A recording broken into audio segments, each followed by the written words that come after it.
Hello all, and it's a welcome back. I'm leaning over. What am I leaning over for? It's a welcome back from me to you, which is, if you're from the UK, there's a comic duo called the Chuckle Brothers. Kids comedy really, but it was a little bit more grown up, kind of like the little bit Simpson-y. There was adult stuff in there, and me to you, you to me. Anyway, British comedy. So, get back to music, Alan. This is Stevie Ray Vaughan, Tim Panally with Johnny Copeland. It's from the Montreux videos that have been broke up and put on YouTube so much. It's a song I don't know. Johnny Copeland I don't know, but obviously Stevie Ray Vaughan I'm getting to know a little bit and admire, and sad he's not with us. But this is a very long song, so I kind of need to shut up and let us get on with it.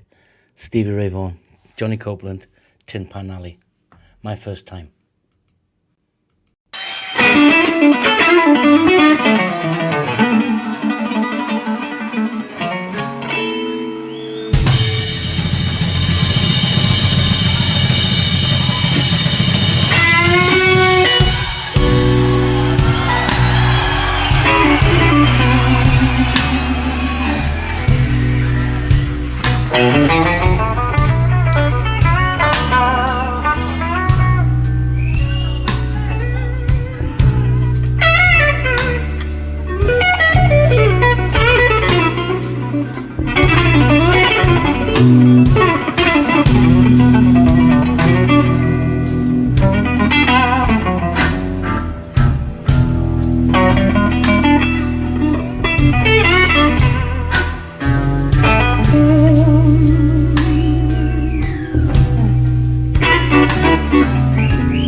Down the Tin Pan Alley,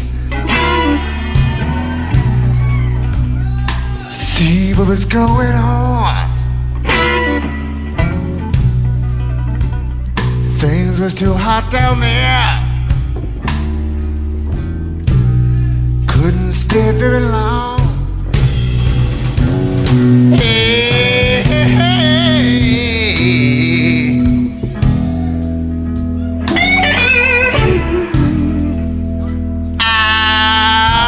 Roughest place I've ever been.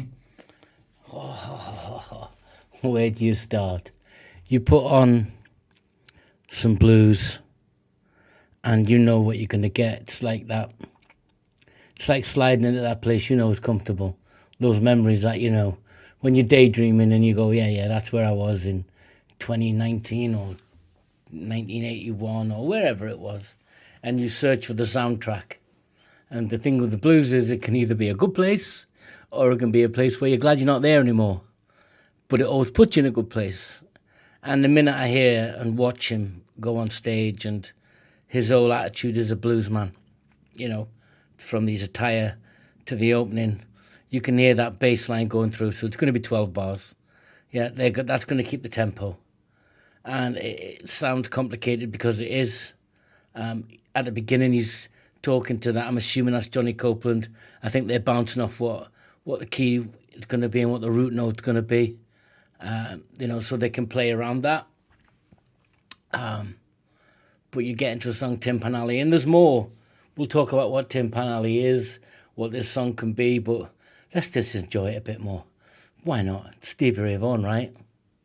I want to see what Mr. Copeland brings to the table, because I'm sure it isn't anything that is insubstantial or inconsequential.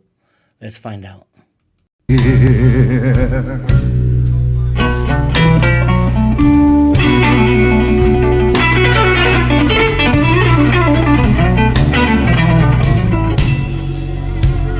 All the people's down there,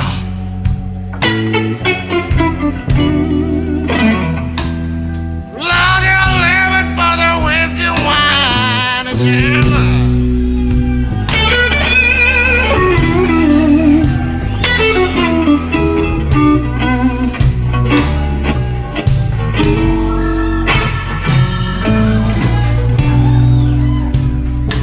get up in the morning,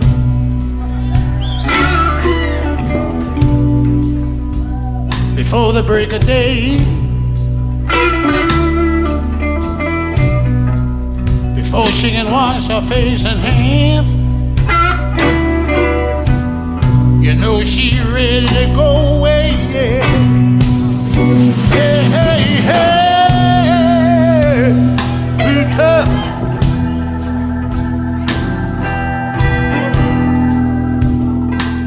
what kind of place in this here alley be?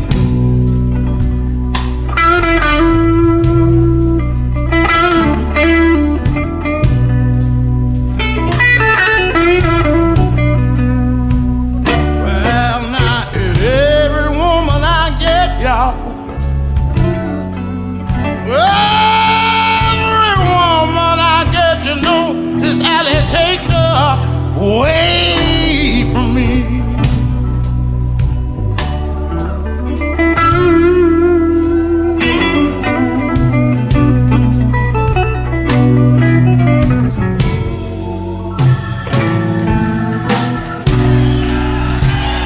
I heard a pistol shoot.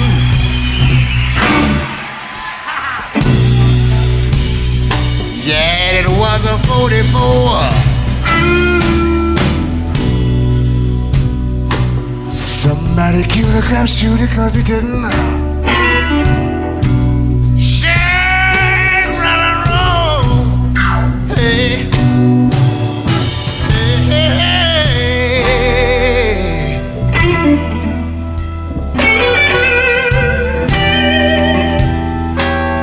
What kind of place can it alley be?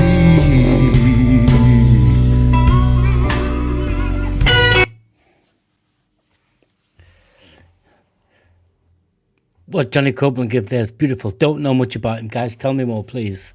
It's my own ignorance and my own honesty. You just can't know enough about, like, everything. It's just impossible.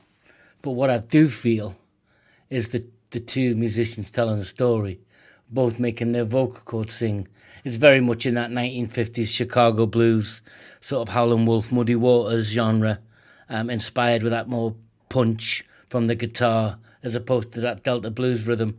And it's beautiful. And it's got that deep pain.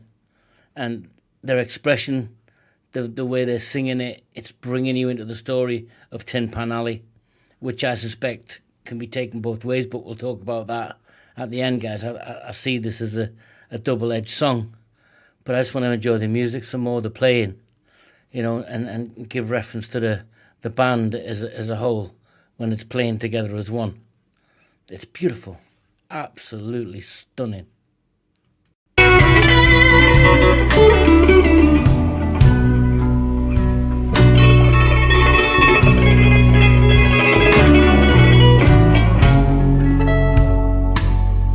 All those people down there, Lord, you're living for that whiskey, wine, and gin.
"Oh, Mr. Copeland, you invited me in for a whiskey and a cigar to tilt my hat and join you in the blues. You made your guitar sing for me, and that was absolutely pretty damn good." You know, people would say with the reverence for Stevie Ray Vaughan, and you would have it. He's clearly a genius, but he wouldn't play with musicians who couldn't play. We've seen that. You know, Albert King, B.B. King, anyone that was up there in his sort of realm. There was no sort of "I'm Stevie Ray Vaughan," not from what I've seen, and not certainly from what I've read. I heard a story on Joe Rogan the other day when he was a limo driver. It caught me off guard, and he'd actually picked up, I think it was somebody famous, but he was meant to get Stevie Ray Vaughan too. And like Stevie Ray Vaughan just got taxis everywhere. And he was a mechanic and he was obsessed with cars and he just got a taxi. He didn't get limos. That's what reinforces it for me. But that was beautiful by Johnny Copeland there. And you can hear the band, the drums are just keeping that 12 bar going, keeping that tempo going, so the other two, the guitarists, can play on top, and they've both got their root note, their key is, their progressions are, and they'll play around that. Obviously Stevie Ray more, but he's not hogging the stage, doesn't need to. He shares it. I've talked about this with Roy Gallagher. It's beautiful to watch. Let's get into some more of this.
Woman scream. Yeah, and I peeped through the door. Some cat was working on any weather. Lord, Lord, went through my more. Hey, hey, hey.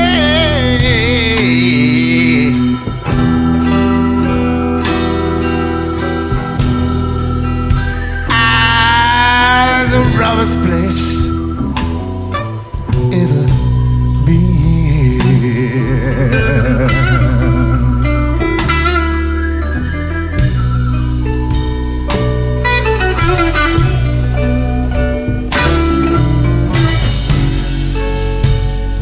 All the people down there,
saw come standing now with his hand on his gun.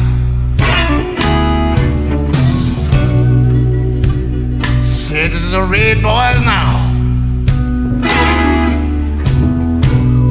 Lord, Lord, nobody run. Hey, hey, hey.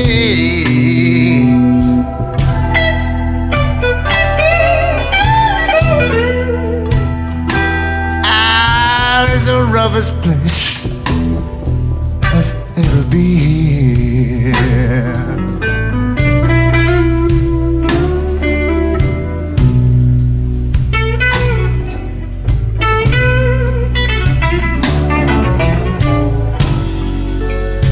Well, they took me with me, Ali.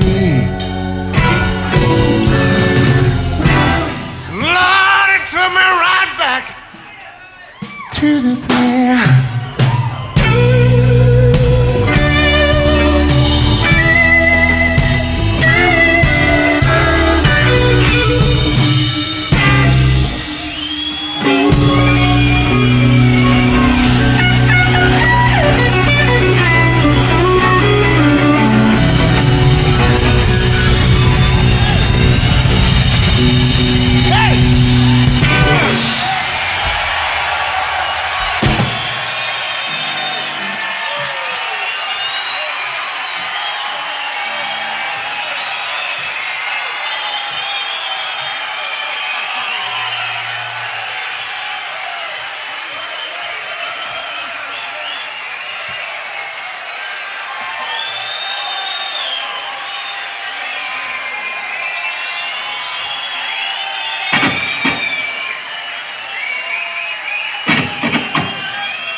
They're obviously going to go into another song, but at the end of this, you could see they've had so much fun bouncing at each other. The whole band's thoroughly enjoyed that. And when you look at the song, to me, it can be an allegorical song. You know, it's got two meanings if you choose to interpret it that way. The allegory is around Tin Pan Alley, which is historically was around 1950s New York. It was the music industry. It was that place, you know, like Fleet Street in the UK, whatever. But it was all about where the deals were done, the dark deals, you know, where you sold your soul for your music. But this was also good because they make a reference. You can see it as that if you know them. But then this can just be literally about the blues itself, the blues music, and listening to the breakup, the destruction, but what Tin Pan Alley brings. But what's interesting is Tin Pan Alley was a place in the music industry. You can call it anything else. So I kind of draw on that allegory, but I don't think that's so important. I think it's just the way it's delivered. You can take from the song what you choose, except for the pure joy and the entertainment and the little journey it takes you on. Yeah. I don't ask very often, guys, but if you want to subscribe, I'd appreciate it. If you've liked what I've talked about, I would appreciate a like. It just helps other people hear what I've got to talk about. That's the little bit of narcissism in me. But until next time, guys, take care.